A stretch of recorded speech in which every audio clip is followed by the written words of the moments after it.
Salut les amis et bienvenue sur votre plateforme ici, c'est Senator aka Ejawi Moses, donc Senator Cletus. Si vous avez le temps, vous pouvez vous abonner et partager les réflexions avec nous en termes de commentaires aussi, partage comme partage. Vous savez, Emmanuel Macron actuellement est en difficulté en France. En un an, le mec a changé 4 premiers ministres. Elisabeth Borne a été premier ministre sur Emmanuel Macron. Vous avez Gabriel Attal, qui a été Premier ministre sur Emmanuel Macron. Vous avez Michel Barnier, qui a été Premier ministre sur Emmanuel Macron. Vous avez aujourd'hui François Bayrou, Premier ministre sur Emmanuel Macron. En un an, les amis, 4 premiers ministres. Il est en difficulté aujourd'hui. Pourquoi? Parce que l'économie française est en difficulté, dont le peuple a des problèmes. Et Emmanuel Macron, c'est lui-même qui a cherché ses turpitudes. La guerre en Ukraine. Si Emmanuel Macron avait le courage de Jacques Chirac, il aurait pu dire aux Américains et les Britanniques que non, ce que vous voulez là, ce n'est pas normal. Il faut discuter pour trouver une solution. Mais comme c'est un politicien formé par Rothschild, je veux dire, il sort des banques, Rothschild, du coup, quand les Américains disent quelque chose, il ne peut pas s'opposer. Il n'a pas la personnalité de Jacques Chirac. Il n'est pas indépendant, comme les autres d'ailleurs. Donc du coup, tous les problèmes que la France connaît aujourd'hui, c'est en grande partie à cause d'Emmanuel Macron. Les amis, pourquoi j'ai dit que Emmanuel Macron est en difficulté aujourd'hui et il pense que c'est les pays de l'AES qui l'ont mis dans cette difficulté? Parce que imaginez qu'il y avait ce problème et qu'il y avait toujours l'argent qui venait des pays de l'AES, donc ce vol, cette escroquerie, ce pillage et autres. Ben, les Français devraient oublier. Les Français devaient en partie oublier et il aurait peut-être la majorité à l'Assemblée nationale et autres.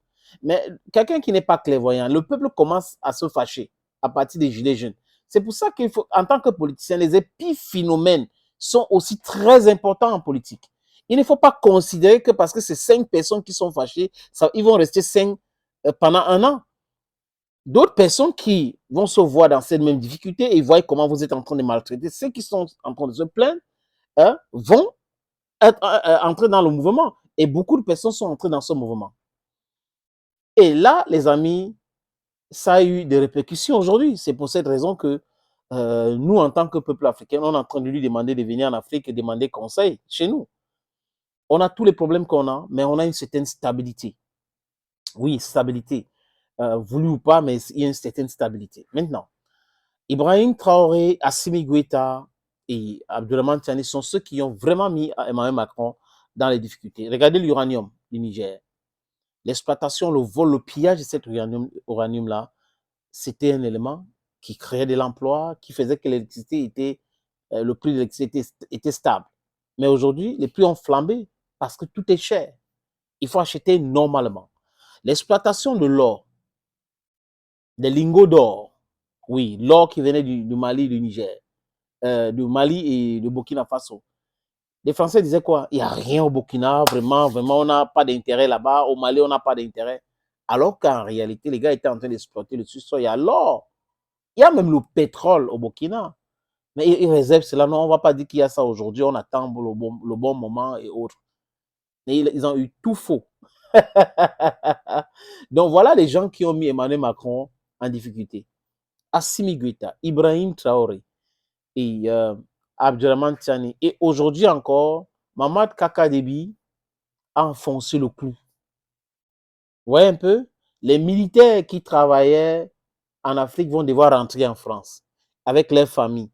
Et leurs familles là donc vont chercher le travail parce qu'en Afrique c'était trop facile. L'exploitation, le pillage et autres, on pouvait envoyer ce qu'on envoie rapidement et autres. Aujourd'hui c'est difficile, très très difficile pour Emmanuel Macron. Donc, monsieur Macron et tes amis, j'ai appris que certains conseillers d'Emmanuel Macron sont très en colère. Ils disent que les différents discours d'Emmanuel Macron ont poussé les Africains à se vexer, mais c'était irréversible. Emmanuel Macron, en réalité, n'a rien fait. En réalité. Parce que le mouvement, si c'était avant Emmanuel Macron. Mais c'est que les Français ont minimisé cela. Ça a commencé sur Jacques Chirac.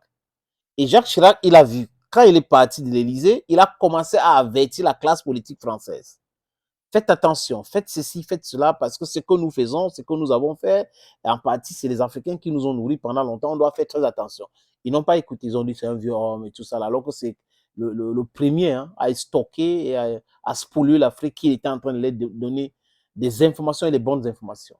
Et ils sont allés soutenir l'Ukraine, attaquer la Russie, et la Russie, donc, a commencé à nous vendre les armes que nous avons tant cherché pour notre sécurité. Et là, voilà cette France qui est en difficulté. Donc, n'accusez pas à Ibrahim Traoré. Vous avez pensé que Ibrahim Traoré sera manipulé comme Barack Obama a été manipulé par les Américains pour faire mal à l'Afrique. Non, Ibrahim Traoré est président du Burkina Faso. Et son intérêt, c'est le Burkina Faso. Assimi Goïta est président du Mali. Et son intérêt, c'est le Mali. Et l'Afrique, Tiani, c'est exactement la même chose. Donc, vous ne pouvez pas être dans le déni tout le temps. Vous avez tout tort. Vous avez créé des problèmes en Afrique. Et aujourd'hui, les jeunes Africains ont compris. Ils sont en train de parler de leur liberté, de leur libération. C'est de ça qu'il est question. La souveraineté africaine n'est pas négociable. On ne négocie pas avec cela. On doit être souverain. Et c'est la lutte qui va nous libérer. Personne n'est dupe. On sait très bien qu'il y a des traites dans la maison. On sait très bien qu'il y a des Caucasiennes qui nous soutiennent, qui comprennent, ceux qui comprennent notre combat aujourd'hui. Ils sont là, j'ai rencontré certains. Donc, du coup, les amis, on n'est pas dupes. C'est le combat qui libère. Ce n'est pas le... Non, non, non, il n'y a pas de négociation possible. Pour la souveraineté africaine, on n'a pas besoin de négocier avec qui que ce soit. Thank you, friends, for always watching videos on this platform. It's an immense pleasure to know that you're always watching videos here. Thank you again, and bye-bye for now.